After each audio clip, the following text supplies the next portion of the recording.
So we're gonna try this again. I spawned in the same spot, which is fucking dumb. That guy's dead.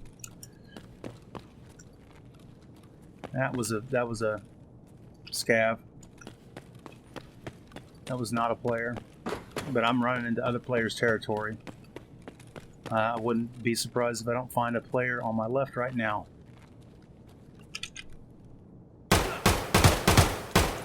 There's a dead guy.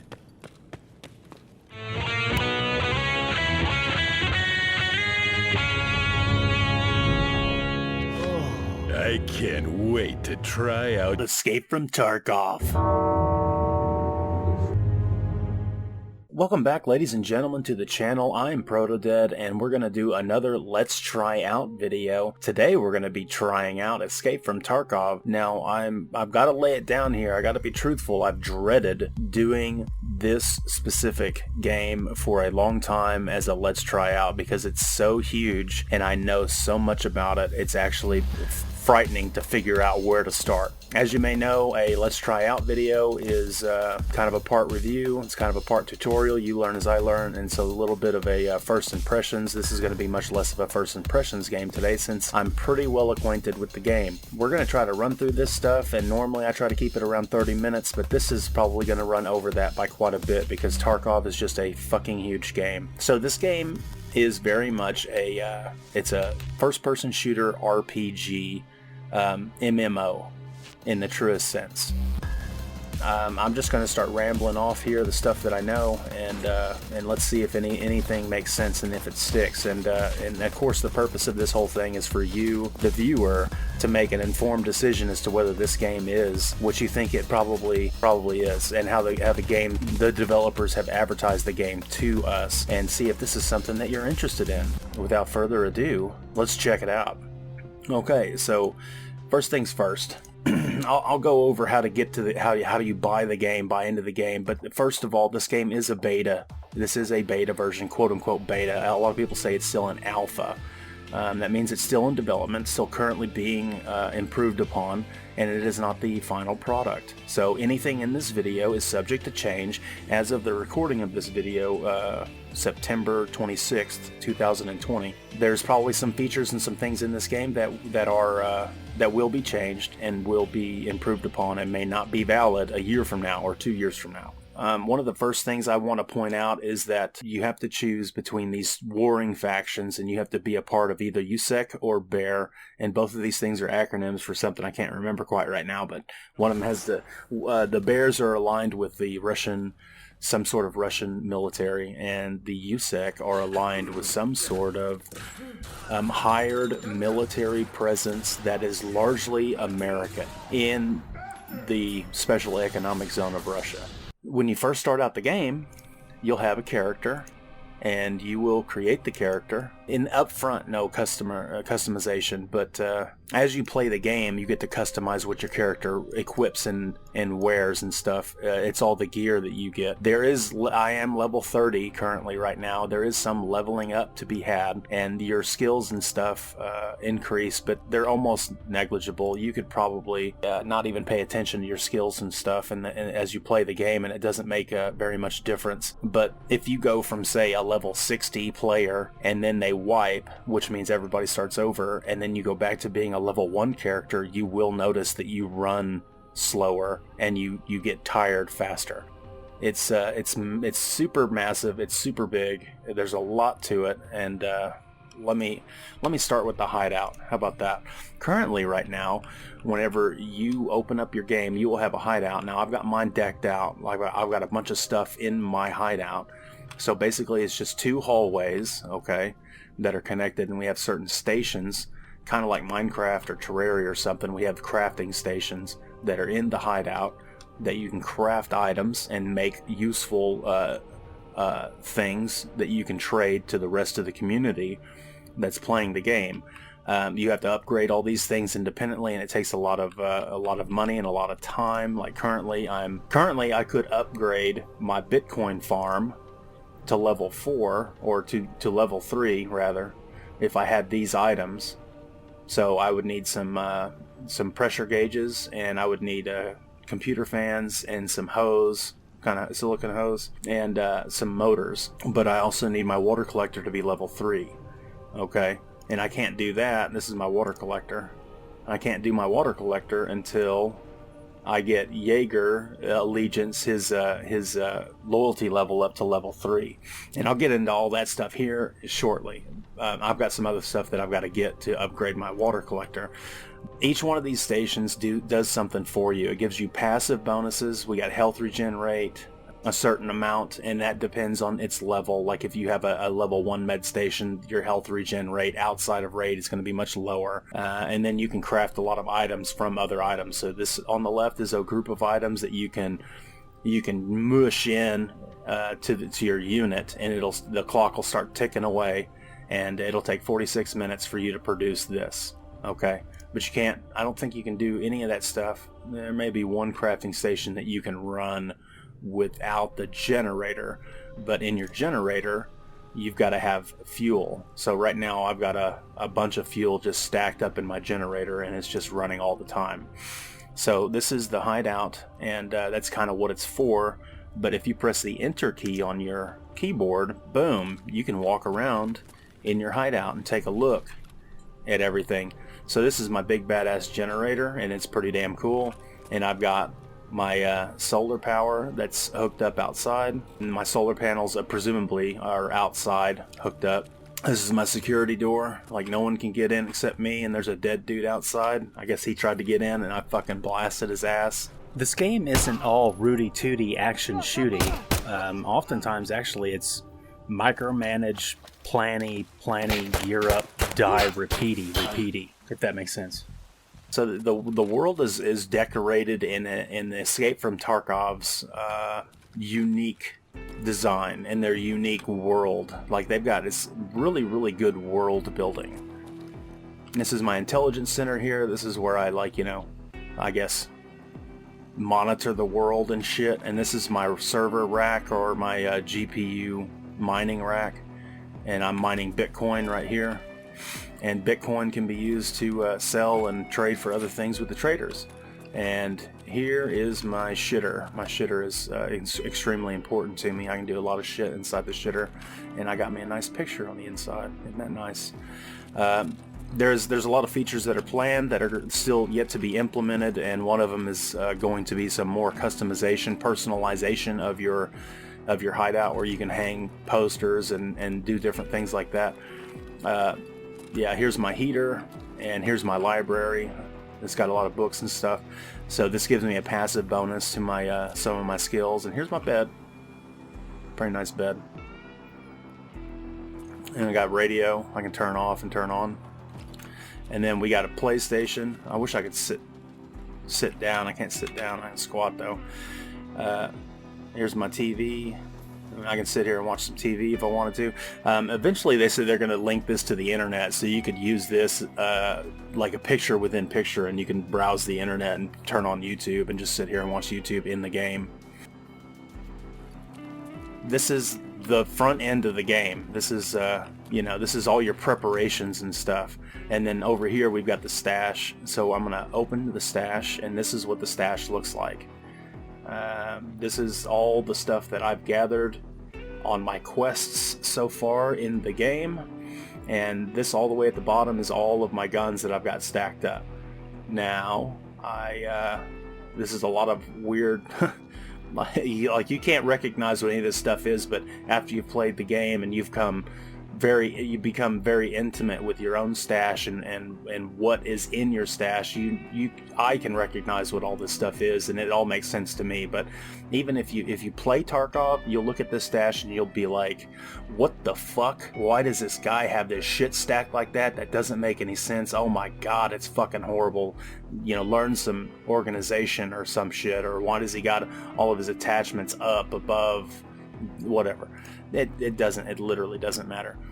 So you just have to get used to that sort of shit. So I got a backpack slot. Okay, so this is a backpack, and you got to have a backpack if you want to carry a bunch of shit out of a raid. This is your secure container right here. This is a container where no other player can access. This is like, the secure container is like a lifeline. It's the way that you can continue to make money if you are down and out, and it's also a way to continue to progress if you are trying to get a quest done. So I got a chest rig, so this is where you keep all your magazines and all your consumables that you need. You can't reach into your backpack and use them like hotkey. I'll show you that stuff here in a minute. But here's my AK-47 that I built. It's pretty simple, pretty plain Jane. I want everybody to understand that this is modeled pretty realistically, and it's all these different parts on this gun. Oh, a lot of them. I mean, you can't break apart the lever here, the safety or full auto lever. You can't break down the receiver, but I need you to understand that you can take this gun and you can choose to remove a piece by piece, and then once you've removed a piece that is no longer that makes it not function, your gun goes red and you can't put it back into your hands. You gotta have all the pieces that will make it function before you can put it in your hand. So we're just going to take this apart real quick so I can show you how hard these guys have worked on firearms in this game, because holy shit, like as soon as you take all these items, they start taking these items off, it is in real time being represented in this 3D model. And I need you to understand also that these things are modeled in 3D in and of themselves, just like the gun is, okay? And you can throw these down in the world and they're modeled, you know what I mean? Like like they have done so much work, and the animations and stuff, like it's amazing what they've been able to do with their system. So I'm gonna go ahead and start slapping this stuff back on.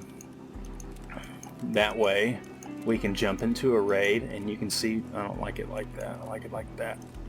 Okay. Oh no, my sight is in the wrong spot. There we go. That's what I want. So I'm going to show you how the magazines work, how the ammo works, and all that stuff. Okay.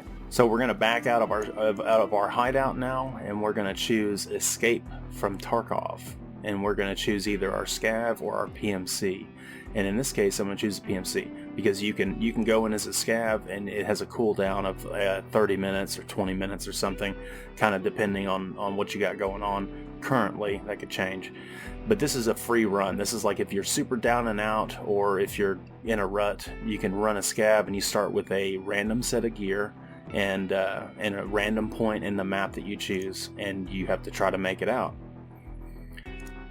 So I'm going to choose to go into interchange during the daytime, so you got to select your time phase. And I'm not going to choose offline. We're going to do a live raid. Oh, well, let me back up real quick. If you are a new player and you just want to try out the game and see what things are like, you can choose offline, and you can enable some bots, PvE, and you can change the parameters, like if they're easy, or if there's a low number of them, or a super high number of them, or whatever. And then we got some other options here that you can choose, like random time, random weather conditions, tagged and cursed, which means every bot knows where you're at, and it's just like a horde coming after you. But yeah, you can choose a couple different things, and then that makes it interesting, and you can just test out your gear. We're not going to do that today. So I'm going to hit this insure all, and with the way insurance works in the game is if no one takes it out of the raid, when you go into a raid and you play and you die, if no one takes your stuff out of the raid, that stuff I think has like a 99.99% chance of coming back. I've never heard any place where it's a 100% chance that it'll come back, but it'll come back to you in a message like what I've got down here. Now I got one message from the messenger, and this is from Ragman, and he said, hey, somebody bought one of my things. I'm gonna go ahead and receive that. 6,000 rubles, and that's it. So I've insured all. That means all my items. No, I've insured all now. I gotta click the insure button at the bottom. You sure you want to insure all the items? Yes, I do. because I want to get everything back that I can, because insurance costs less than what you can sell the item for some reason, in the current economy.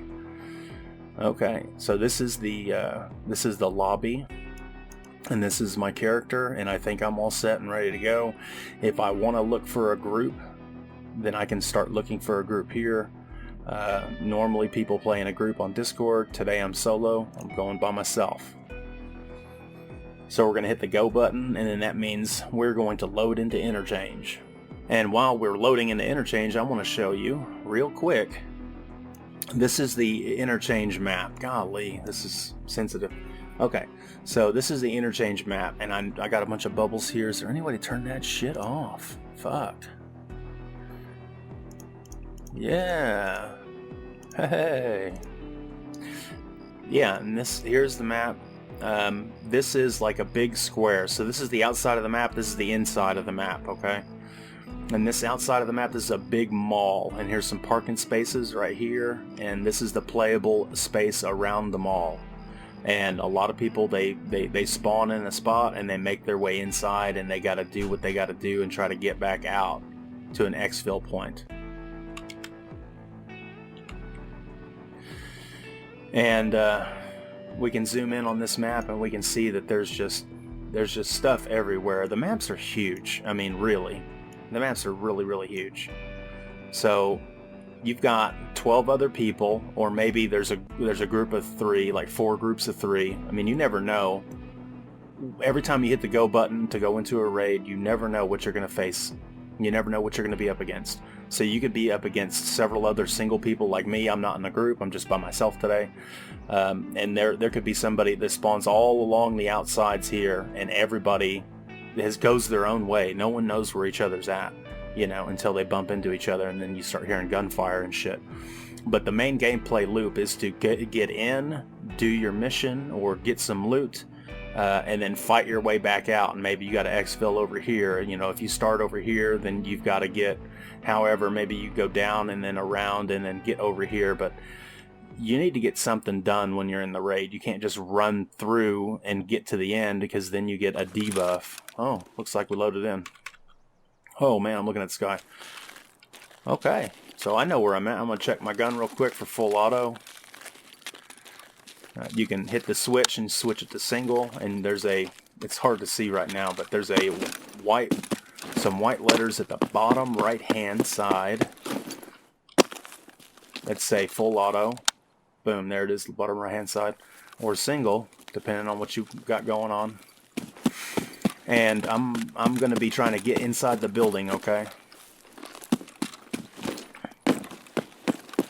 You can middle mouse button in and look around. It may be disorienting for some people, but this is how you keep your head on a swivel while you're moving in a straight path, okay?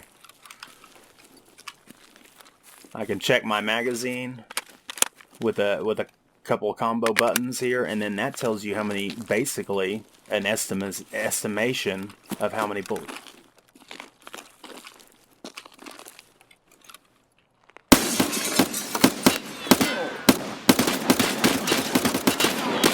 Oh my gosh, dude. Wow. He took so many bullets to the face. I was probably hitting him in his chest armor. Damn.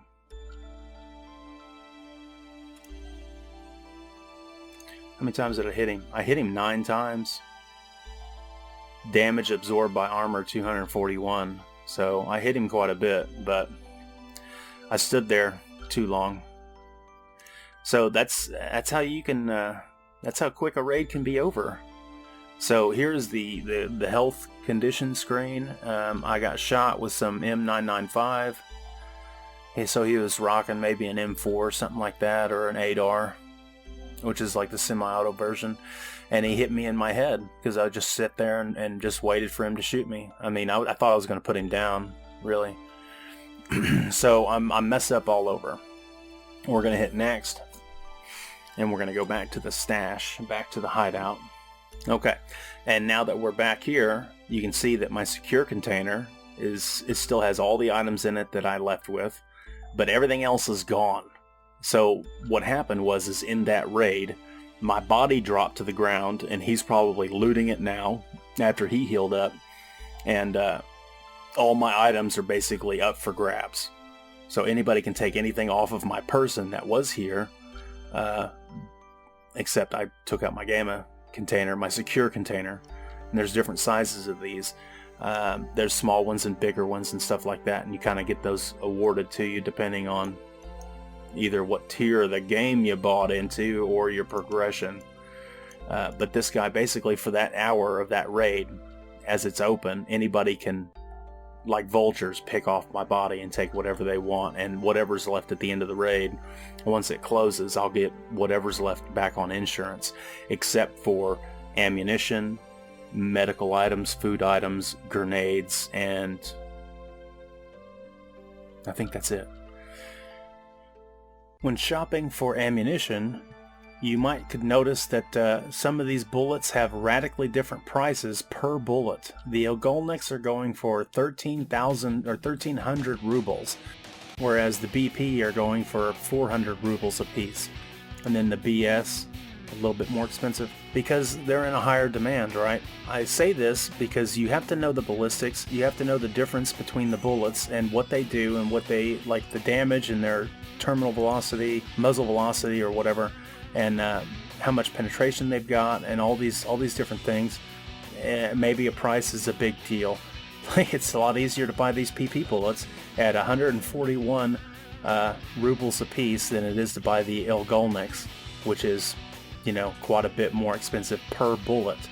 And every time you die, you lose all of the bullets. Even if you get the magazine back on insurance, you will lose all of the bullets that are in there, because that's basically the finder's fee for the runners that go out and fetch your gear for you from Prop War or from Therapist or whoever it is you insured by.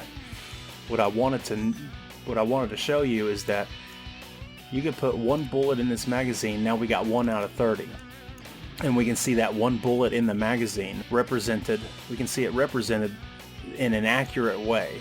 So we've got that one BT bullet in there. Let me split this stack. You know, I only want one of these. Oh geez, one of these, and I'm gonna put this one bullet on top now. And you can, I mean, if we could zoom in just a little bit, make this quite a bit bigger, we can see the bullet is actually different in the magazine, and that's modeled, and that's in game, in raid, exactly the same way. Everything is kept track of. So I can put another BT on top, the stack, because this is a double stack. Put another BT on top, and now I can stack this magazine up.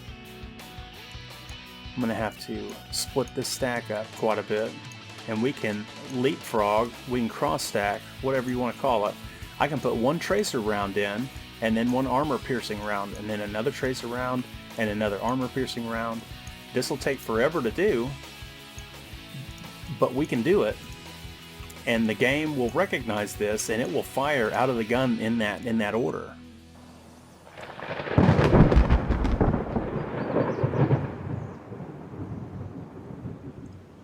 Alright, so I'm in an offline raid right now, and I wanted to show you guys a little bit of how the ammunition works in the game.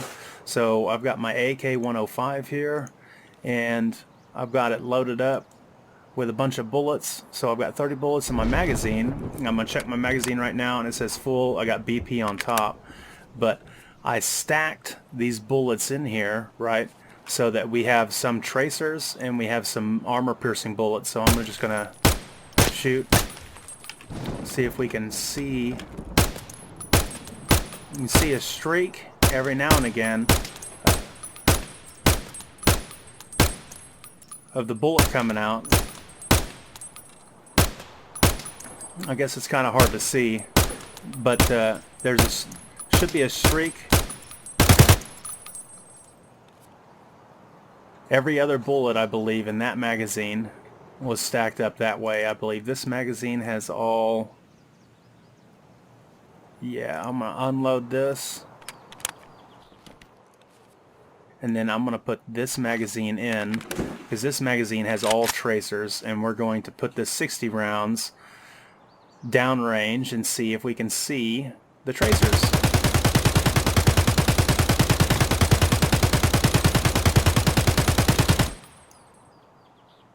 Man, that was a lot of bullets. So, we're going to unload this one. And this one here should be... I think these ones are 3 and 3. So I think we have 3 armor-piercing bullets, and we'll have 3 tracers. You see a tracer? There was a tracer there, and I saw it glow. So every 3 bullets, there's another stack of 3 that is some tracers. Okay, you like my Glock? Pretty cool looking. Shoot out that glass. Oh yeah, that silencer sounds fucking good, don't it?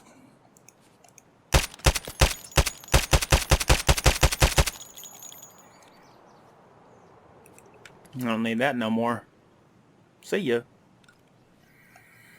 I'm going to sit here and stack up some of these magazines. So outside a raid, it's instant, right? It's instant.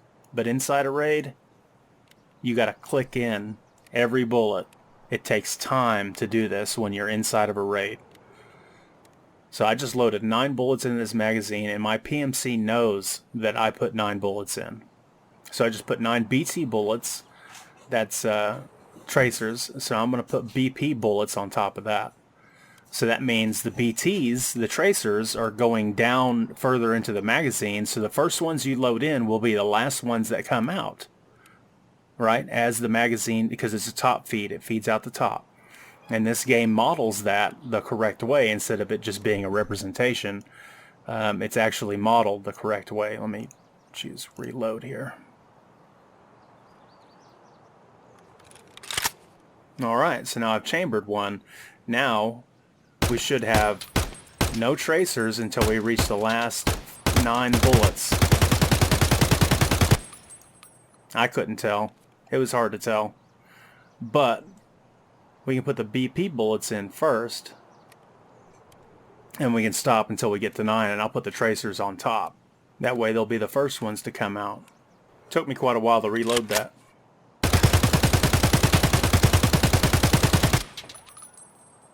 Yeah, I think I could see some tracers that time. Alright, I'm going to throw this gun down, and we are going to switch to this silenced weapon here. This is a P90, I'm sorry, a P90. And we're going to listen to this bad boy. No, I mean, full auto. That's a pretty badass motherfucker. Good for tight, close quarters. Let's throw that down. Alright, this is something that I wanted to show. I've got a bullet there. I've got this on full auto. And I don't know what bullets are in this drum mag. T45Ms, all of them are tracers. Yeah, I can see the tracers now. You can see them in the grass coming out of this gun. Alright, so that was all of the tracers. I'm going to put my 10 US rounds in here because I want you to see how differently these US rounds behave versus the T45M, which is the tracer 7.62 by 39 bullets. So I'm going to put that one on top, and then whenever I jack one in the chamber right there, that's going to be my tracer round. So we need to have a spot. I'm going to take a knee here. Yeah, and I'm going to aim for that this little brick right there, that red brick. I hit it. But now my next bullet, is it going to hit in that same spot? No, it hit quite a bit lower. And that's because it's a different ammunition. So, I mean, that sucks that it's that far off. But that's just, that's the way US rounds work. They're ultra shit, US. Don't ever forget that US are ultra shit. They're supersonic, or I mean, they're subsonic rounds, the US are, and that's the reason why. Let's unload this motherfucker. Take a look and see what it says. US cartridge with reduced speed and a weighted bullet with a steel core developed for shooting with the PBS-1 silencer. So this is supposed to be an ultra silenced round. it shoots slower. It actually goes through the air slower, so gravity affects it more over time, so it pulls the round down further.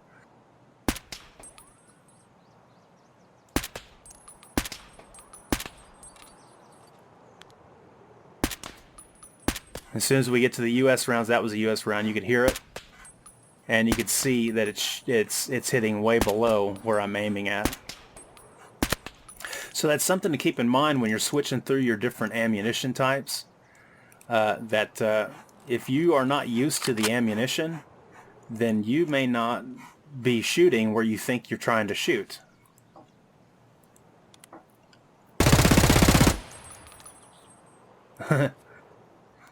So that's a lesson that you've got to learn about the ammunition in this game, is that all the ammunitions behave a little differently, and that if you don't behave accordingly, if you don't compensate for that, then you may not be hitting jack shit. Like, I don't even know where my rounds are going right now.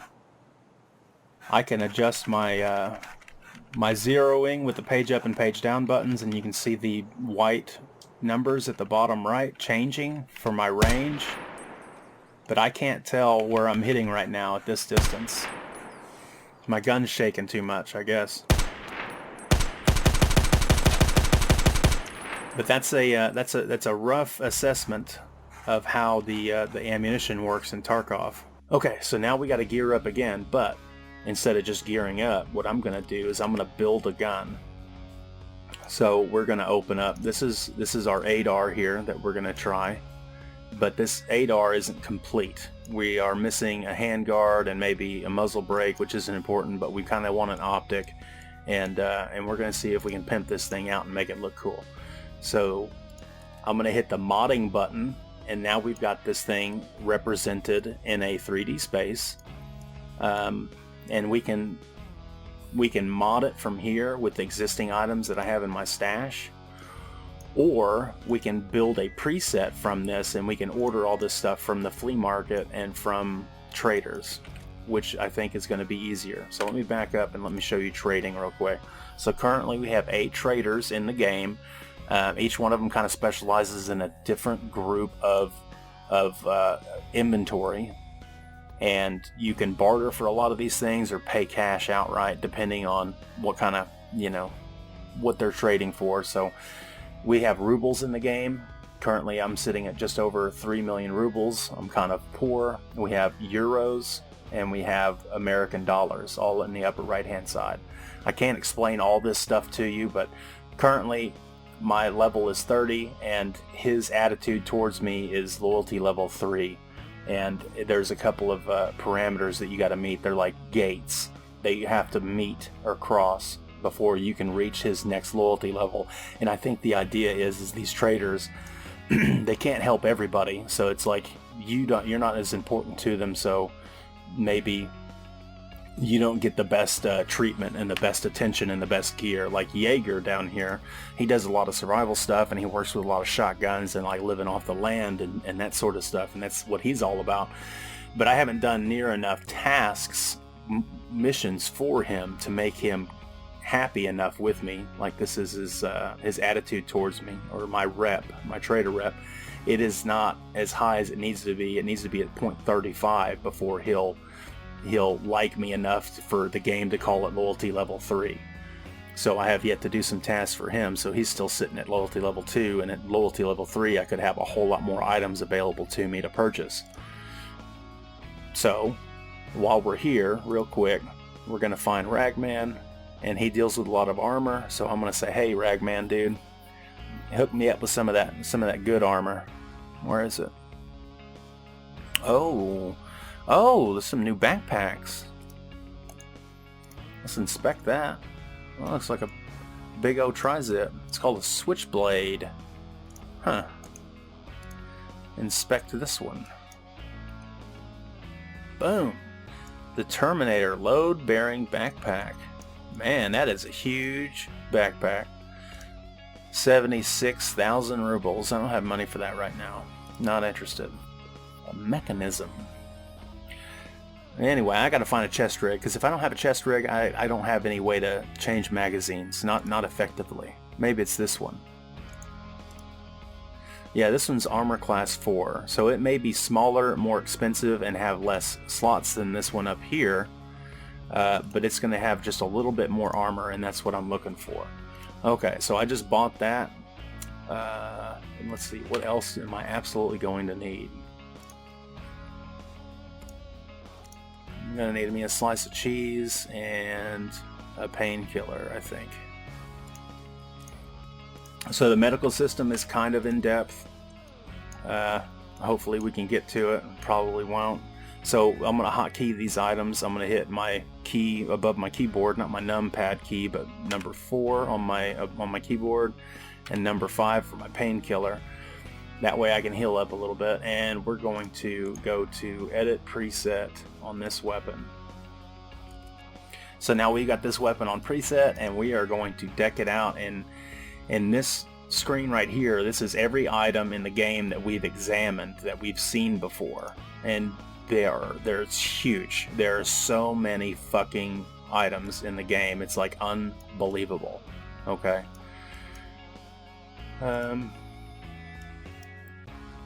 No, I got magazines. I don't need a magazine. Pistol grip. What kind of pistol grip are we wanting today? That kind of looks like shit. We'll do that one. That one doesn't look too bad. We kind of like that. I like this stock that's on there. That stock is fine. This 4 stock has got to go, even though the wood looks beautiful. Like, we've got this one. That looks cool. Everybody likes that.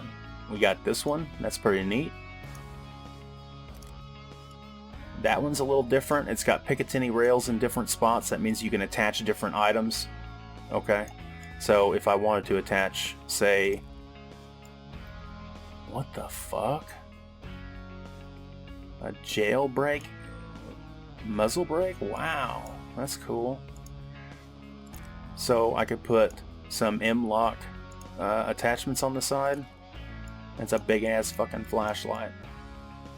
A big bright flashlight. We can put a off the 45 here. We can put another sight, a backup sight. Like if we want to take this one and remove that and put a scope on there, like a like one of these.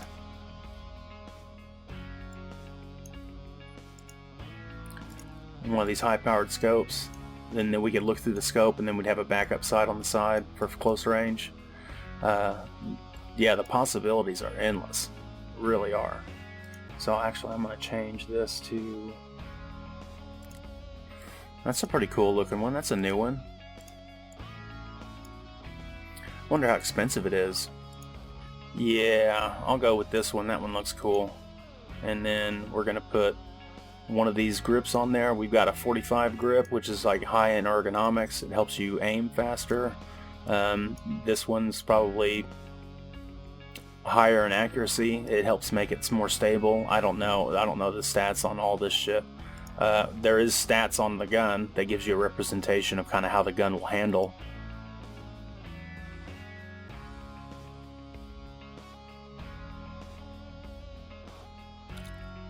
I think this one's probably cheaper. We'll put a blue laser on the bottom here. And then they got the muzzle brakes, you know, they all do their job. They're all cool. Fuck. There's no good way to look at this stuff. There's just so many different options, man. It's crazy. But we're definitely not going to do the big bad super scope on this. Yeah, I'm going to go back with this one. I kind of like that one. And now, so we built our gun. This is the way we want our gun to look, and maybe we're paying attention to the way it handles or whatever. Now we're going to hit the assemble button in the upper left, and it says, hey, you have missing parts required for the assembly. We need these parts. What do you want to do? We can ignore them because, hey, maybe we got a lot of the parts, half of the parts in our stash already, but we'll figure out the rest later. Or we can buy the parts, and I'm going to go ahead and buy the parts, and I'm going to turn off my owner type traders. I want to see what everybody's got. This should give me the cheapest I can hit purchase all, and hopefully it purchased everything for us. And I'm going to back up one step, and I'm going to hit assemble again, and boom, the weapon has been built. Yeah, I want to discard my changes because I don't care. So this is my weapon. There it is, right there. I'm going to put this item down here, and this here. And I'm going to sell that later. So there's my ADAR. And because my chest rig is armored, so this chest rig has armor built into it, I can't take a body armor and put it on my person because it just won't fit. You can't have two armors, it's too bulky, okay? So if I just had a chest rig that was all fabric and it had no armor in it, I could put chest armor on. Oh, I'm going to put a headset on so I can hear better. This is like an active headset. It helps dampen gunshots, but it enhances like footsteps and everything like that around you. Hunters use it quite a bit. It's not something magical.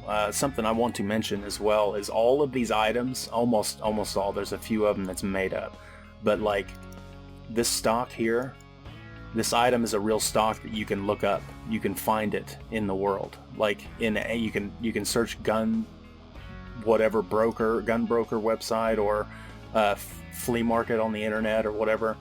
RK3 pistol grip. This is not a made up item. This is a true to life real item, and it's modeled as accurately as they can make it in the game. Same thing goes with everything, man. I mean, this gun, this frame, you could build this exact thing in real life. Like in real life, like all this shit is correct, and all of it is named correctly. That same thing goes with all the ammunition. So you got 7N39 Ilgolnik bullets. That's a real bullet. That's a real thing. You can find it, and maybe as a civilian in the U.S. you can't order it and get it, but like all this stuff is real. Like there is no made up ammo. There is no made up. Well, they do have one that they made up, and that's armor-piercing 3.66 rounds. But they did that for the memes, I think. But everything else is true. True and real. BP 7.62 by 39 bullets. They got BS bullets. All this stuff is designations that are real in real life. And they try to model this stuff, the ballistics and stuff, as accurately as possible. It's got a lot going on, man. It really does. So I'm going to choose me a backpack. And I've got a bunch of backpacks stacked up here. So I got my day pack. And the whole time we've been sitting here kitting my dude out, I've been healing up in my hideout. So my guy's been just chilling in here, doing his thing. Med Station's been giving me a health regen bonus. And this is the health tab. So this is how much I've healed up since then. But I can speed that along with using this medical kit, this Salewa, or any other medical kit. I can use it and it will heal up an item. I can drag and drop it over and it will heal me up. Okay. And then once I'm back to full health, I can be, pleased and happy with myself. So now I've got 440 blood hit points out of 440, so now I'm back to 100% health. Notice that each limb and each segment of the body has its own health pool. So if like somebody shoots me in the arm enough to take 60 out of 60 out, it blacks my arm out, and I have a bunch of adverse effects on my character. Okay, now I've got my guy kitted, and I'm ready to go back into interchange. Hit insure all.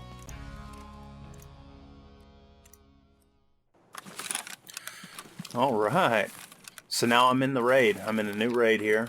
We got 43 minutes left. I guess I spawned a little late. So I'm going to move from this side of the map. We're going to move up into the interchange mall, okay? Let me take this grenade out.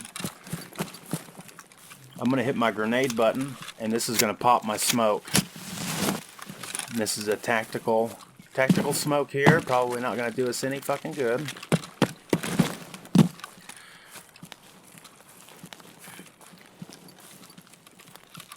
But, and then this what the smoke looks like, once it's all fully flourished here.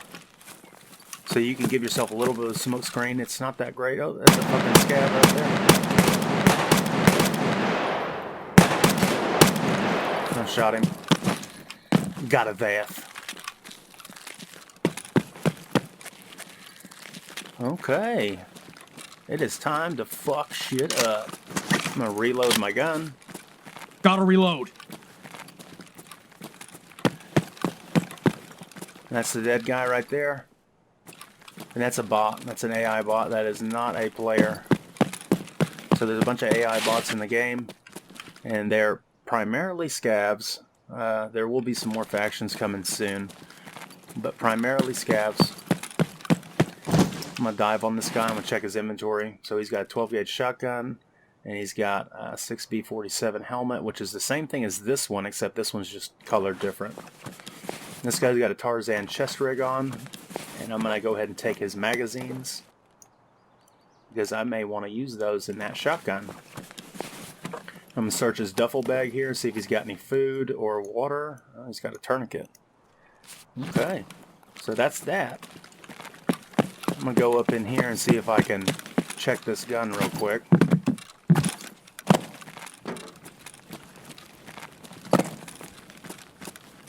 Now I'm a little rusty, hadn't played the game in a while.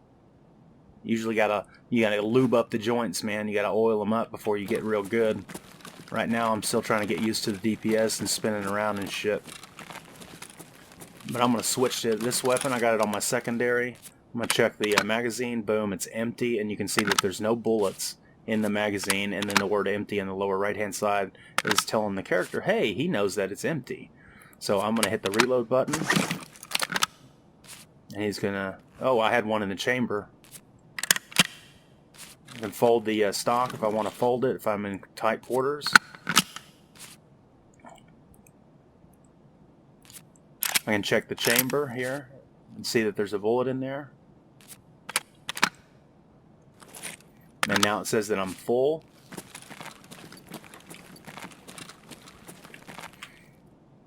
I can check my own gun, right? Remember, all these animations are unique for each firearm. And I just turned my laser on.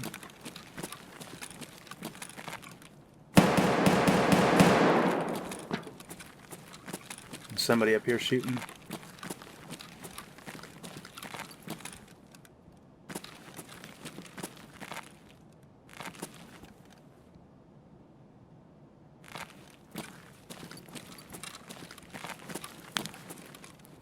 That laser could give me away. Okay. Gotta get loose, baby. I'm gonna put my grenade back in my pocket.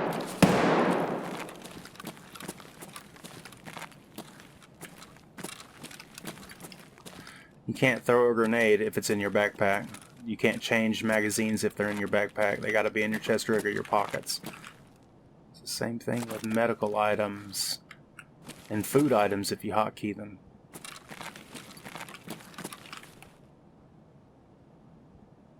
Looking for the dude. Where's the person shooting?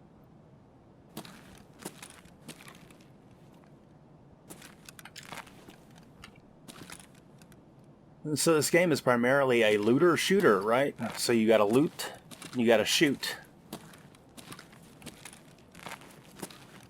You gotta know when to loot, where to loot, how to loot. You gotta know when to shoot, how to shoot, when to shoot. You gotta know how to be shot at. And every little movement that you make makes noise. And everybody else can hear that too, if they're paying attention and if they have the right headset on. If they're close enough, it doesn't matter if they have a headset, they can hear you. You cannot be totally fucking silent in this game. It's very tactical. Oh, that's something else I want to showcase. Like, the gun has a hitbox of its own, so as you move, you can see my gun moving around. It'll push the gun up into your body and out of the way and affect where the muzzle's at.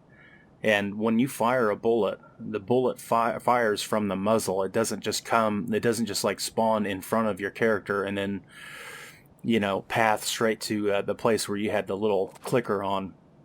There's a very minimal HUD in this game, and there is no crosshairs on the screen like in Counter-Strike or some of these other more casual arcade games.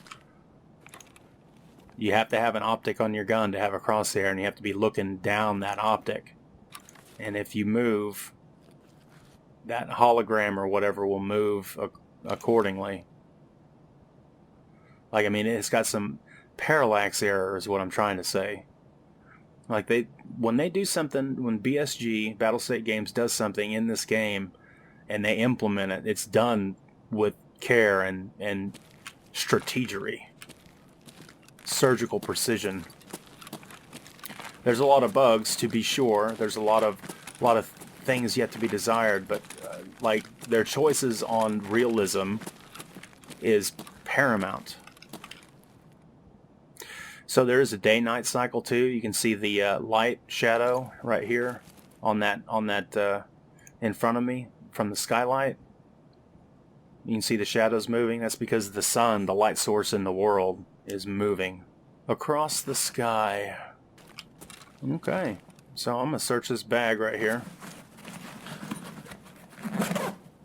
And while I got my nose in this bag, somebody could come up and cap me if I'm not paying attention. You can hear the noise that it made, me looting. Other people can hear that noise too. And it's louder for me because I'm in closer proximity to the bag. So therefore it obfuscates my ability to hear other people around me. Sound plays a big part in this game. I just found me a motor down here. I'm going to grab this motor. So that went in my backpack because I had space enough for it in my backpack. I'm going to check the time right now. We got 32 minutes left. I'm going to hit my compass. So north is that way. I've got to get northeast or northwest, which is that way, to get out. Let me take a look at my extraction points so I can get out to the railway exfil and the scav camp and the hole and fence. Safe room exfil I got to have a key for. And I'm not going to be able to kill the scav boss on this map to get that key. While we're here, we're going to go into this room over here. I'm going to see if I can't score my, pick up some logistics. There's a key that sometime can spawn on that desk.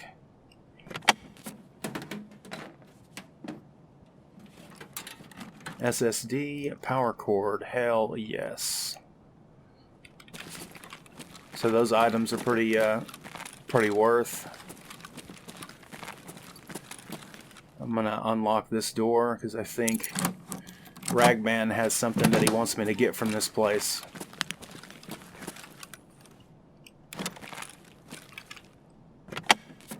If I remember correctly. Nothing in that computer. Where is it? Maybe it's not in this room at all.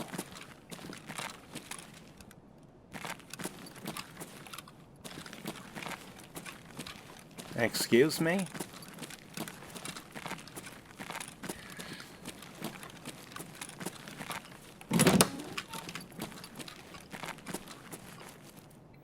Condensed milk? Hell yeah.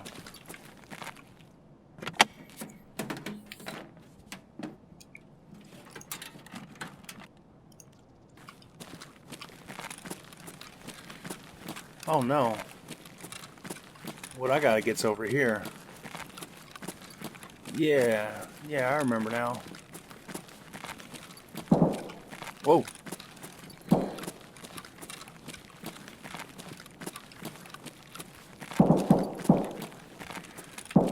Some shit popping off. There they are. Manifest. Boom. Got them.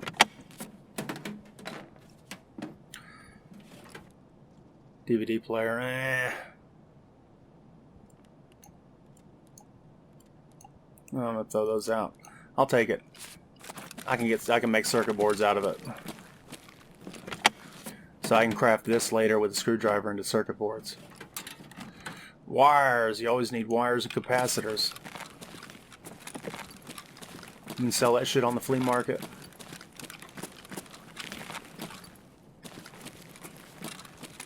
I just spotted this on the shelf. I'll take that. WD-40, baby. Okay. 28 minutes left. I think I'm going to vacate the premises. See if I can make it out with this loot.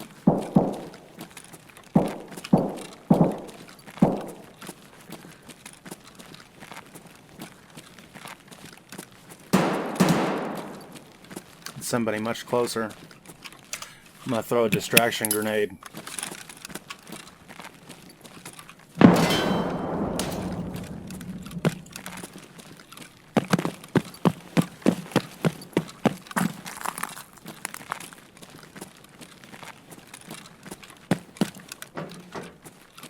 Now, this is dangerous because now I'm in the wide open.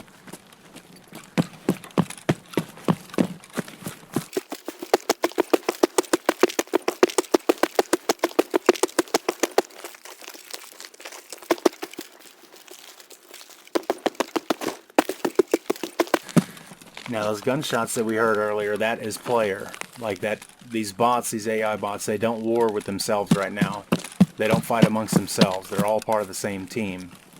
So any gunshots that you hear in the world, that's players doing their own thing, doing their own quests, or trying to get money and further their own economy and shit.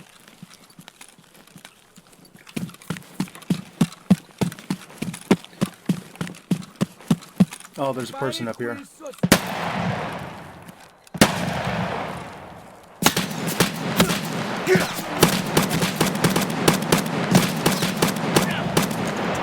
Oh no. Getting shot. Oh, oh.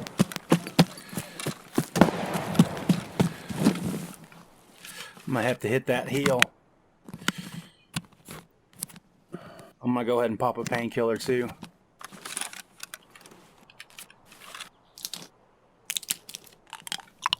While I'm doing that, I'm gonna move this grenade up here. Throw that grenade over there. Hopefully that fucks them up.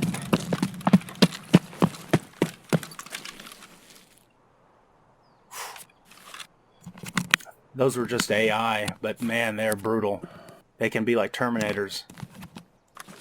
Okay, let me check my health tab. It looks like we're good. Check my bullets. I got approximately 20. I'll take that food.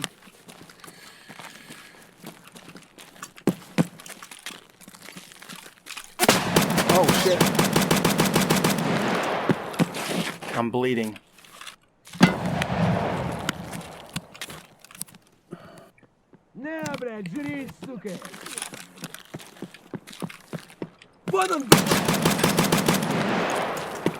Can take his position.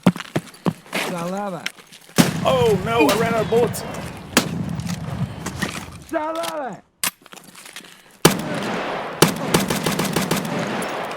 Oh man, okay. Get back in here. I gotta do something. Light bleed, I'm good. I'm gonna use this on that light bleed. Should be healing that up. Okay. And I'm gonna use this slice of cheese on that, and I got a blacked out arm now.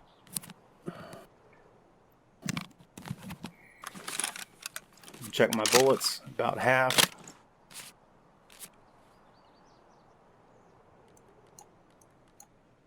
I'm going to switch my magazines around because if I don't have room for this magazine coming out, it's going to drop on the ground. I'm going to go ahead and heal up some more with my number 4 button. And I don't have a surgery kit to try to repair my blacked out arm. So, okay, so now I've rearranged my inventory and I'm in a lot better shape now than I was just a moment ago.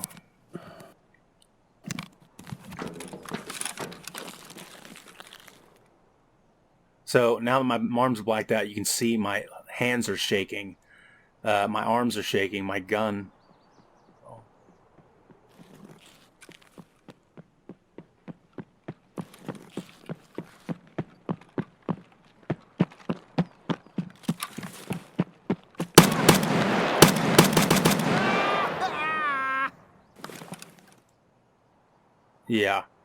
Yeah, my arms are shaking like real bad. Fuck. Now, there's players out there that want to kill PMCs like me. So, they're going to be coming to this area. This guy's got an ADAR like I've got. I'm going to put his mask on. I'm going to put my backpack in his backpack. And I'm going to take his big-ass backpack. I'm going to take his ADAR, put it right there. He's got morphine. I may be taking that in a second. I'm going to go ahead and throw out my shotgun. And I'm going to pick up these magazines just in case I need them. Okay.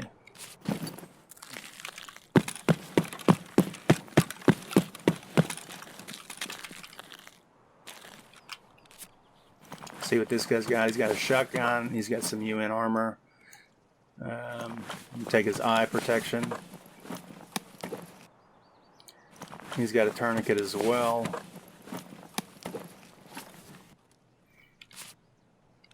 Tell you what, I'm going to take this flashlight. Put it up here.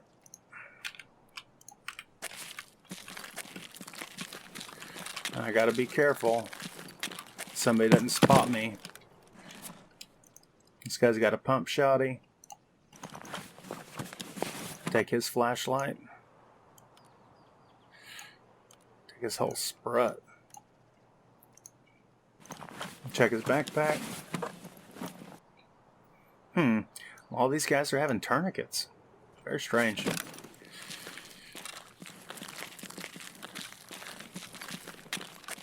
Okay. I'm going to heal up one more time. Admire my handiwork.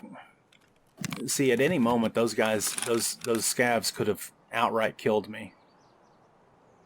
I wonder... Yeah, I need to go ahead and pop this morphine. And I'm going to rearrange my inventory just a little bit. What is the most expensive, useful item? I'm going to say that. Okay. Whip out this IFAK. Juice myself up. And we're going to make a run for the border. Yeah, it is time. We're probably going to run into players up here waiting for ambush. Or also on their way to extract.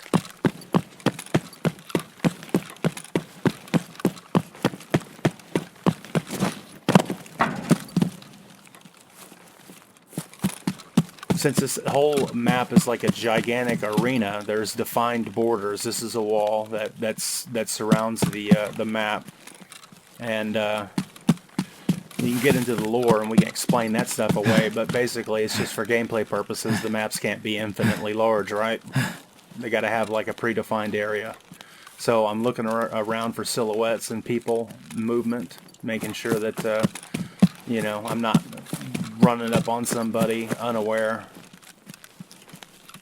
I really would like to get out of this raid with this gear. It would please me. And this manifest. It's part of my quest, one of my quests. And there's like 100 quests in the game too currently, and there's more, many more that's planned. The storyline quests aren't even in the game yet.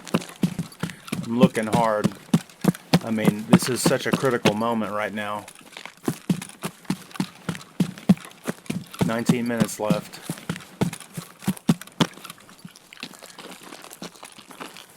Danger could be lurking around every vehicle, every obstacle.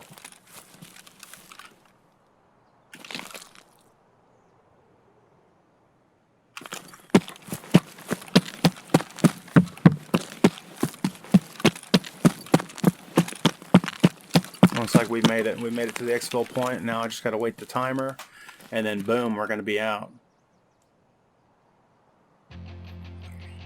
And that's the gameplay loop currently that's in Tarkov. Is you gear up, you make a plan, you go in, and you try to execute your plan, and you know, you choose your map that you're going into or whatever, and you earn experience points and level up and get stronger and get loot, get money, get your tasks done, live, die, repeat, you know, kill, repeat, whatever. The highs are high, man, the lows are low. If you die, like, it's permadeath basically, except for your character's progression. You lose everything in that raid on your character unless you can get it back on insurance, but still, it's considered permadeath. It's hardcore as fuck. So if you just go in real casual and you go in to play the game and you're not paying attention and your A game isn't there, and I mean, maybe even if you just have bad luck, you may die a whole bunch of times in a row, and it can be really defeating. But you got to remember that same feeling is felt by everybody in Tarkov. It's not just you. It's all these different people playing the game, and they have the same problems. They're subject to the same effects. You know, they have the same chance of surviving and doing good that you do. It's very skill based. So it's different for you. It's different for me. We have the same chance. It's how do we behave in these occasions, you know. It's how we can make the most of what we're given. I'm gonna sell a few of these things and see what I can get out of them, including the guns. I think I'll see what's in these, unload these bullets real quick. Sell the DVD drive on the open market for 5,000 rubles.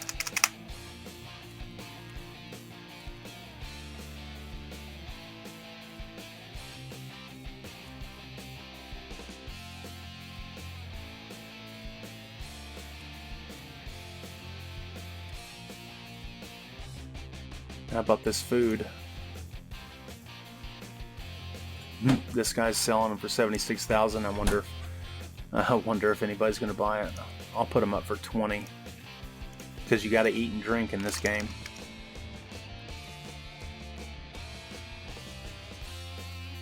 Put this helmet up for sale. 26,000 is the lowest price, so I'm going to match that so it sells faster. I'm going to go to the traders and I'm going to see if she'll buy anything. She'll buy this tourniquet for just a meager amount. And I'm going to go down to mechanic and I'm going to sell these parts and these magazines. I need to break these apart. I'm going to disassemble that gun down to its base components. Disassemble that one. And then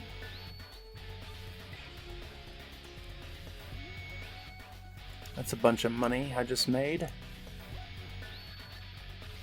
I'm going to sell all these and let's see what I can get out of all that. 36, almost 37,000 rubles. Sounds pretty good to me. I got something crafted in the hideout. Let's see what it is. Probably a Bitcoin. Nope, scav case. So I got something in my drop box. I'm going to get those. I got a tube of Paraxum cold welding, so like JB Weld, and then this pistol grip. I don't know if that's worth 85,000 rubles, but I'm gonna go ahead and start it again. So basically I just paid that much money for an NPC to go out and fetch me some items. So this ADAR did me pretty well this time. It worked out pretty well. Pretty happy with it. Oh, I need to sell my big pilgrim backpack, don't I? Here we go. We're going to filter by that item. 43,000 rubles. Yes, sir. Cool. So you can see down here that I'm healing. I'm healing my arm up since I got out of raid, and also my water hydration's going up, my food's going up. But if I immediately went into another raid, they would be so low where it would start to adversely give me debuffs. It would adversely affect me, and I would have to eat or drink or I would die. So we're going to go to trading, and we're going to go to Ragman, and we're going to go to the tasks tab on the upper left hand side, and we're going to turn in these Ollie cargo manifests that we found in that raid. And then that's one more checkbox ticked off on his on this part of this quest. So what he wanted was for me to go find these manifests in the interchange in 3 different stores, 3 of the big stores in there. So now for me to complete this, I just got to get the last one. And that's pretty much how all the quests work currently in the game. It's a fetch. Almost all of them are fetch quests. So now my armor is damaged a little bit, okay? So it's got 27.2 out of 40, if I inspect it. Wearing this armor gives me a movement and turning speed and ergonomics penalties. And something that you got to consider with every armor. Now there's a boatload of armors in the game, boatload of helmets, backpacks. They all have some sort of effect on your person. This currently doesn't have any negative effects, but if I had a different backpack on, it would probably affect my top speed and stuff like that. So I'm going to repair this chest rig by right-clicking on it and choosing to repair it with, you can choose several different people, and they cost a different amount of money, and they can repair it to a different health pool. So it'll change its max total health. You know, instead of 40 out of 40, now it'll be... So he'll repair it up to 37.2 out of 40. That 40 will drop to 37.2, so it'll be 37.2 out of 37.2 until it gets damaged again. And of course, it's cool. If I choose skier, I'll lose 4 points of maximum durability. If I choose mechanic, then it'll only lose 2.8. But I'm going to choose prepper because he's cheaper. So now it's brought my total to 35.2 points of armor. And I don't understand how all the different tiers of armor and how all that stuff stacks up against the ballistics of the weapons and stuff. I'm not going to pretend to know all that shit. But I do know that I have another task to do. Let's see. I got to find the letter on the messenger in factory. So, wish me luck on this. I'm going to choose PMC, and we're going to go into... There's 12 currently on the overworld, but I think there's more maps planned. Originally, there was only going to be 10, but they've expanded that a couple of times. So this is the overworld map. This is supposed to be the special economic zone of the Norvinsk region, and Tarkov is the main city, and there's another city someplace else within that special economic zone, but I think this right here is supposed to be Tarkov. So all these different maps have a different flow. They have their own unique flow, their own unique feel and look to them. Factory is by far the smallest map, and it is close quarters combat, 4 to 5 players in there, and it is absolutely brutal. So I'm going to ensure all, and we're going to click next, and we're going to see if we can survive in factory. I got to get to a dead body and get a letter off of his person, and I got to extract with the letter. A lot of these quest items you can't put in your secure container. You have to carry them out. You have to live. You have to extract for the quest item to stay on your person for you to turn it in. So the realism of the guns and the complexity of the medical system, the survival system, like your food, your hunger, your thirst, and your overall stats, like your movement speed penalties and your own skills and how you've built up your character and how you're familiar with all the equipment and stuff, and then how you implement it and use it, and your psychological mindset whenever you go into the game. Because let me tell you, this game will beat the fuck out of your mental stability if you let it. It'll really get to you and beat you down, man. But all that stuff comes into play, and it's the same for everybody on the map, right? I mean, everybody's trying to get something done. Oh, there's already a dead guy here? Did I fucking spawn late? What the fuck?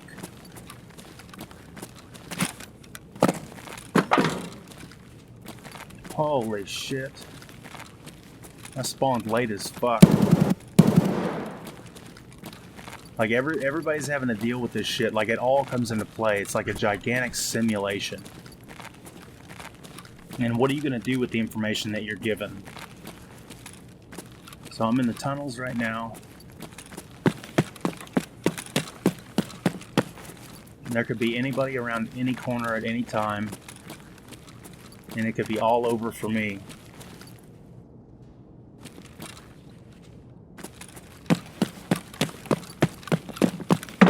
I hear somebody. Whoa. Whoa.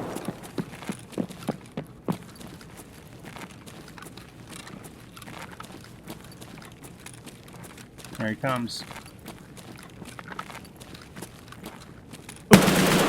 Damn. Damn.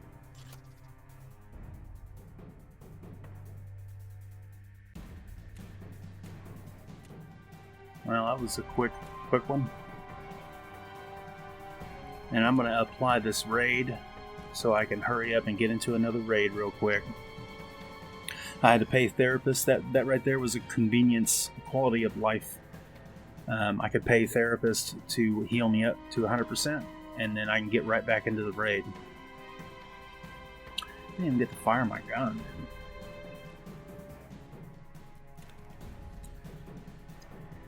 Okay, let's pick a loadout. I'm going to load this little puppy up with some BP bullets. They should be fairly good at penetrating armor. And I assume that I'm going to be up against some pretty armored boys in factory.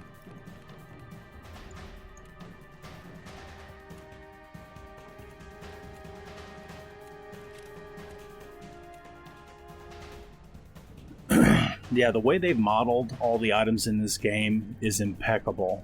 A tremendous attention to detail, unmatched by any other game currently out there. 100% for sure, no problem. So this is a Russian company that's making this game, and these guys this is a passion project for sure. Really spectacular. Can't say enough good things about the game. However, they still have a long way to go, and there's still a tremendous amount of bugs and server problems, and you got to just bear with it. Unless, I guess you don't have to if you don't really like the game, but if you're a person that's interested in helping the development, your voice can be heard on the forums and on Reddit posts, and people making YouTube. The streamers have a big influence on how BSG handles some shit, and they also help implement good ideas. So I'm on full auto. Oh shit, there's a guy down there. Throw a grenade. I'm not trying to get that guy, I'm just trying to get the fuck out of here.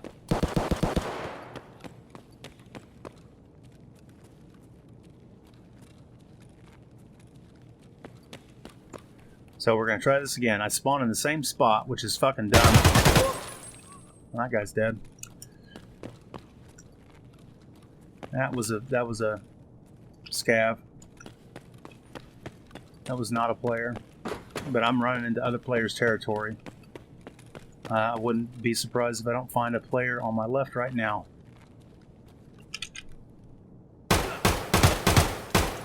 There's a dead guy.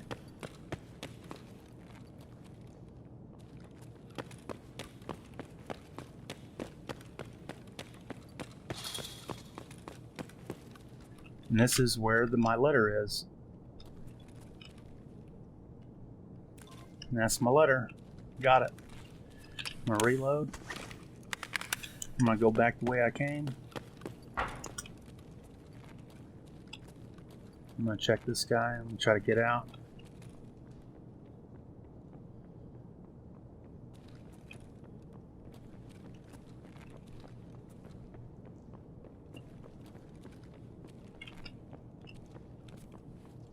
He's a level 30 something. Poor guy.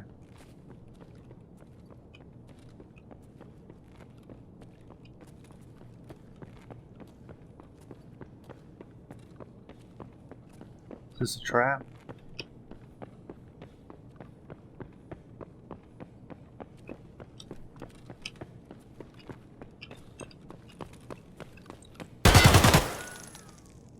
Apparently that guy disconnected. Sorry, fuck. Oh, level 1. Oh, I'm sorry. Throw that gun out for you, buddy. Yeah, he must have lost connection. So I'm gonna get the fuck out of here, man. This is just too much for me. I got the letter, and that's all I wanted.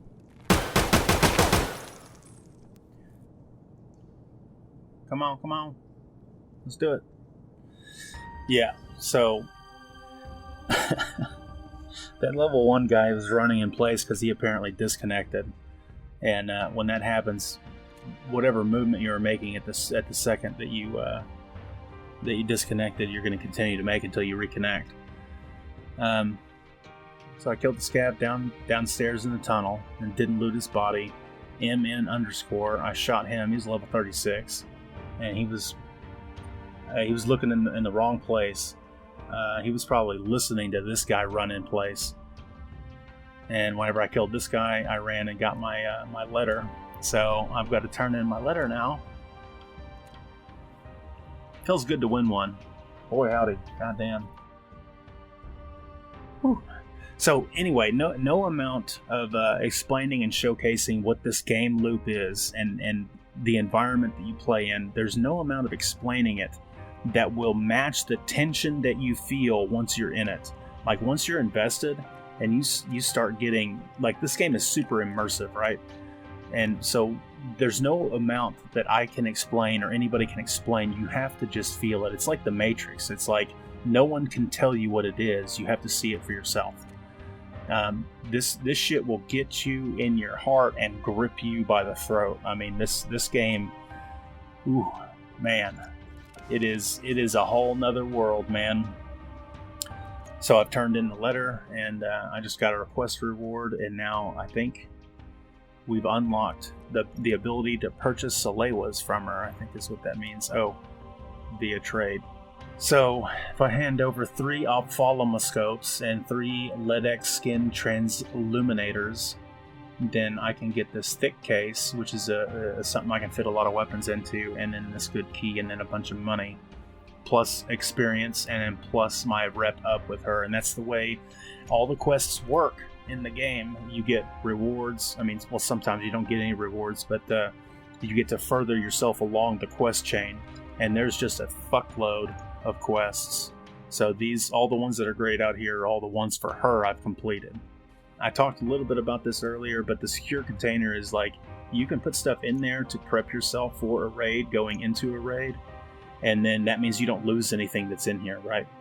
So I've got medical items in here, and then I got my key tool, which has a group of keys that it will hold, because this thing holds 16 slots, and it only takes up 1 slot in my secure container. So I use this as like, these are tools to help me survive, and this is a tool to help me get money. And then any other extra stuff, if I find something really expensive, I'll put it in here. Or maybe I've got grenades. I'll keep grenades in here until I feel like I want to use them, because grenades are useful tools in and of themselves, but I don't want to lose them every time I die, because you don't get them back on insurance. That's Escape from Tarkov. I mean, you level up, you group up with people. You can have up to 5 people in a group when you go into a raid. There's several different maps. There's a fuckload of quests. There's a fuckload of guns. I mean, geez. The ADAR, Keltec, RFB, Lone Star, which looks like an M4, a couple different kinds of SKSs, a single shot AK, a Vepr Hunter, it's another single shot AK. But those are just the assault carbines. Then you have assault rifles, and we've got several different kinds of AK. Maybe they're chambered in a couple of different ammunition types, but maybe they have features on the side, like this receiver has a mount that you can put different sort of optics on, and this one doesn't. Okay. Some of them are full auto, some of them are single shot and safety only. Well, you can't switch it to safety, but you have special sort of guns that have like this AS Val has an integrated silencer. There's just so many different. I mean, a lot of them look the same, but they have a feature that's unique to them, so they are different. Some of them have folding stocks. We got our bolt guns here. The bolt guns are cool in their own way. Maybe the Mosin is the one that's the most popular. But all these, one grenade launcher, which I've never shot before, RPK, heavy machine gun,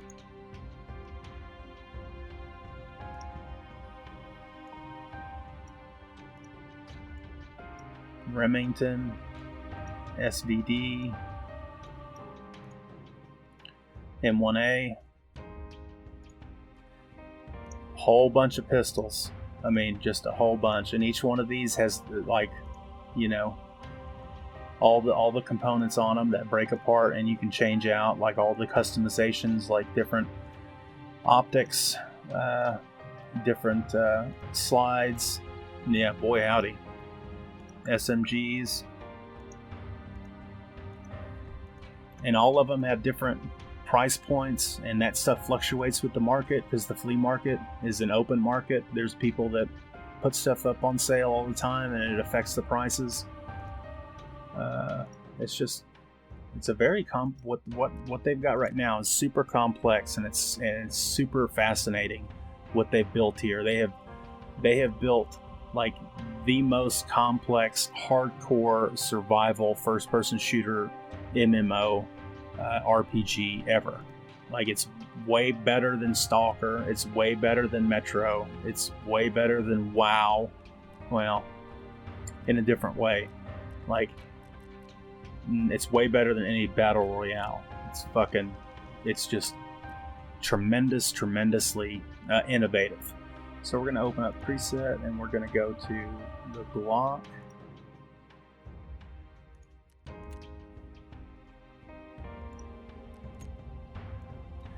So this is your standard Glock, and you can put maybe this mount here, so you can put an optic on there. Maybe you want to put Burris fast fire. You can do that. You can change out the iron sights to different. Let's take this off. Put a big fat fucking honking silencer on there, and let's change out our sights. You can't look down. Yeah, we can barely look down the sights, but you can see how you can change the way your gun looks by quite a bit just by changing the sights that are on there. Let's change the slide out to something cooler. Look at that. That's a pretty neat looking slide. The Viper. Pretty slick. It's not bad. It's like a copper color. Moto cut. That's cool. But I'm going to go back to the Spartan, because here we can put a base down. You can put the Trigicon sight on there. We can change the silencer out for something a little bit. Well, no, we need to switch out for the threaded barrel. A golden threaded barrel. How about that? And we put on this big ass silencer, this Osprey, or this circular one, made famous by John Wick. That one. And then you got your Alpha, which has Picatinny rail built into the top. And then that basically makes it to where you can't look through this one at all. So your character will default look through this one whenever he raises it up. Take this base off. Take that off and put a flashlight down here with a laser built into it. You get a drum mag for it, 50 round drum mag, and then you're ready to go fuck some shit up or die in one shot. I mean, you know, depending on how the raid goes. And then you could put a stock attachment on there. That way you can make it more stable. It's a lot less concealable that way. You can't just take it off of your side pouch and put it in your chest rig or something. You got to put it in your backpack. But hey, you got that option. You could build a gun just boom. You could, with 2 or 3 clicks of a button, if you got enough flow, you got enough money, you can slap this motherfucker together and then take it into a raid. And you can save the preset too. You could name it. You can save it, and then you can come back to it and just with a couple of clicks rebuild this whole gun.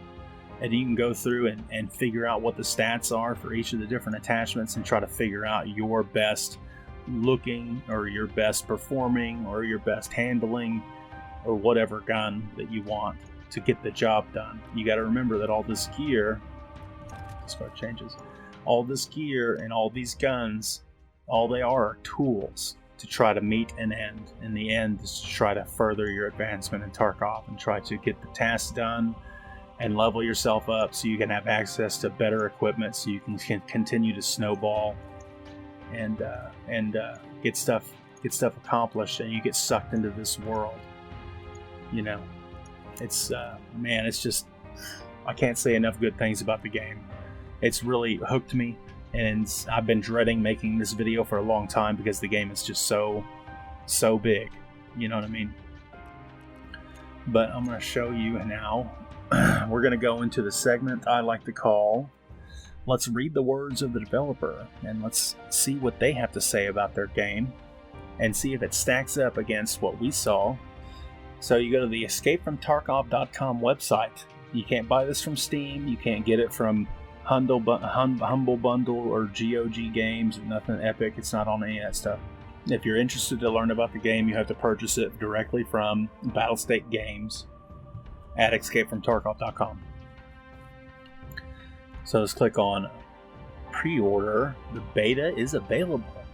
And there's several different editions currently.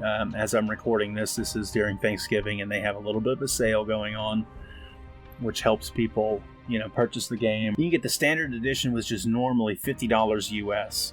Okay, you can get the Left Behind edition, which gives you some increased stash size for $75, and plus some additional starting equipment.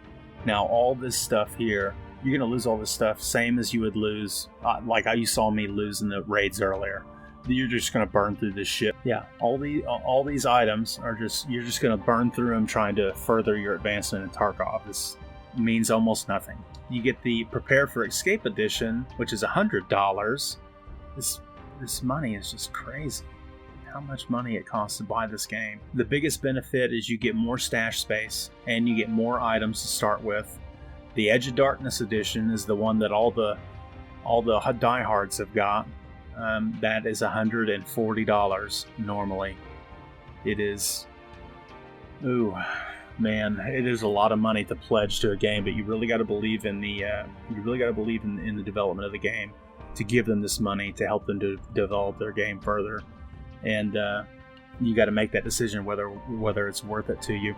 But you start with a huge stash. That means you've got more flexibility. You got more items that you can hoard in your stash to continue to play the game. You also start, most importantly, this is the edition you got to buy to get the Gamma container, which is the 3x3 secure container.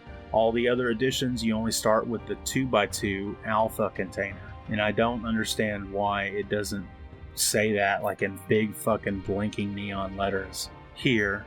Another thing that you get is free access to all subsequent DLCs going forward. We've been in beta in this game for 4 years, I think. Yeah, it's been available for people to play for like 4 years or so. Geez, to think about reaping the benefit of a DLC to come after they release in 2022 or 2023 or whenever the fuck that's finally going to happen, is just, yeah, like I said, you giving them this money is just going to help them be able to continue to develop the game and not abandon the project, because they are privately funded. They are not part of a mega corporation. They're a relatively small team. They've grown quite a bit because the popularity of the game has grown quite a bit. But this is what you're buying into. You're paying full price. You're paying full price for beta access to an alpha game, basically.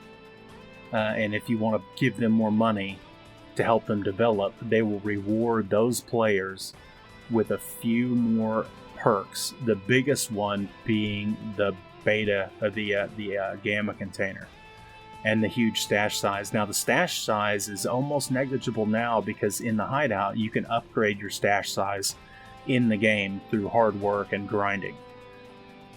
Although starting from the jump with it is, obviously a massive step forward in your progress.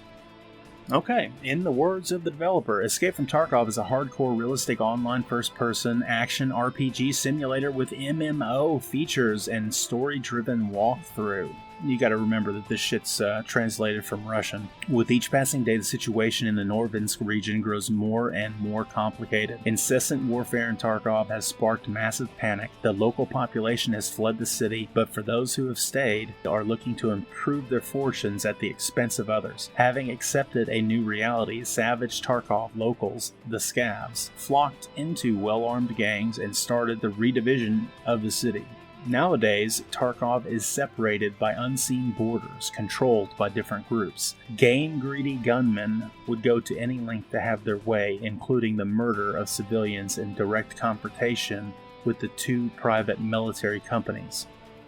The players will have to experience living in the skin of one of those mercenaries who survived the initial stage of the Tarkov conflict.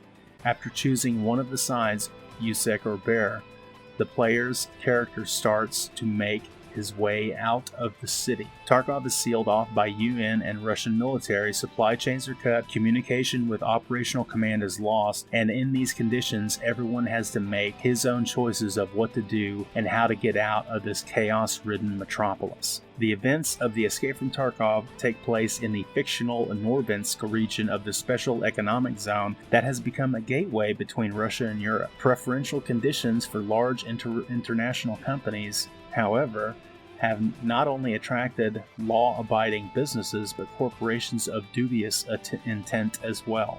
In Tarkov, one of the largest cities of the region, a transatlantic corporation became the ground zero of a political scandal. 6 months later, the political standoff escalated into an armed conflict involving UN peacekeepers, international troops of the Ministry of Internal Affairs, and two private military companies. The region's borders were sealed off, and those trapped in the middle of this local warfare flare-up were isolated from the rest of the world.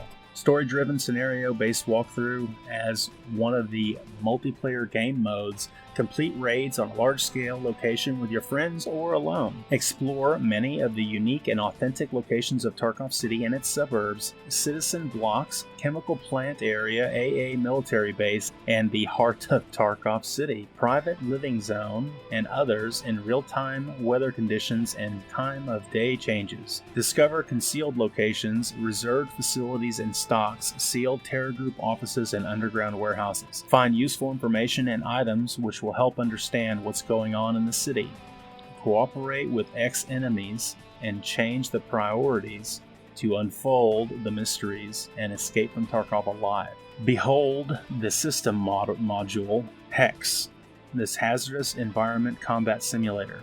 Feel your character, be it health and physical characteristics including hydration, energy, blood pressure, blood loss, fractures, contusion, intoxication, exhaustion, tremors, and so on. Control your character freely, smooth speed and stance changes and transitions, leaning and proning.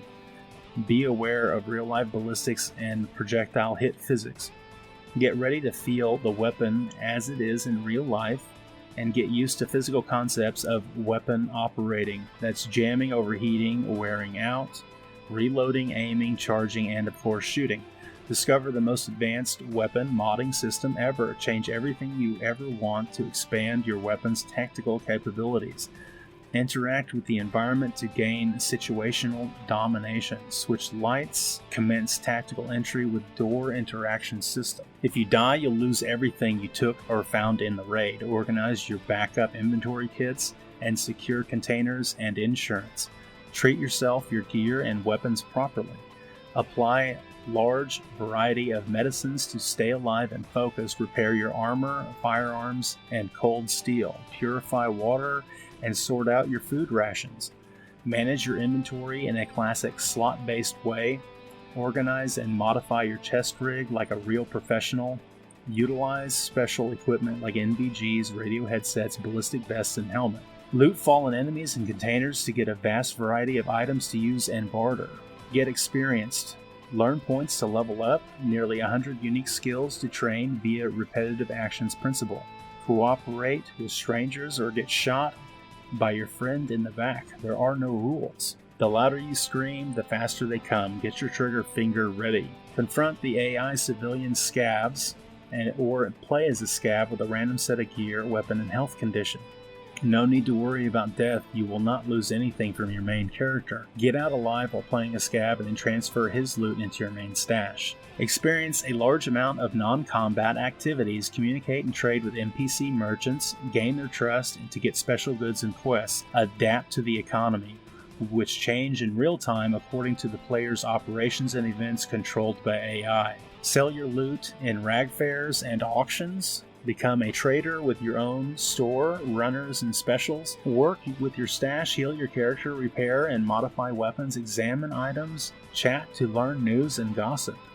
Establish your own combat group with unique abilities. Okay, so that's Escape from Tarkov. But in short, I believe that Tarkov is totally worth it. I think it's an experience unlike any other, and I think it's something that a lot of people can find a lot of enjoyment in. If you're willing to step up and pay the price, you got to believe in the project. I recommend people buy the standard edition first, and if you really fucking hate it, well then you're only out $44. I think most people eventually succumb to the addiction of Escape from Tarkov as it stands, and they buy the Burrito Supremo edition eventually. Most people do. That's the reason why you see a lot of gold names with a crown next to them in the lobbies, and that's the reason why when everybody talks about putting something in your secure container, they say put it in your Gamma, because those are the only guys that have Gammas, or those Edge of Darkness $145 or whatever it is, $150 buy-in tier edition. A lot of people say it's pay to win. It's pay for a little bit more convenience. But really, the diehard fans, we know how difficult the game is, and we know how much the struggle really burns in you to get anything done. And all the items you can lose, the only thing you can keep is that secure container, and that's just your little extra step up the ladder. Some people could say it's pay to win. I say it's pay for convenience, and it's also pledging. It's the only thing that developers can give back to the community, for them to pledge their hard-earned dollar to continue this dream of the ultimate survival first-person shooter RPG, massive multiplayer online video game that is gun porn in its most purest sense.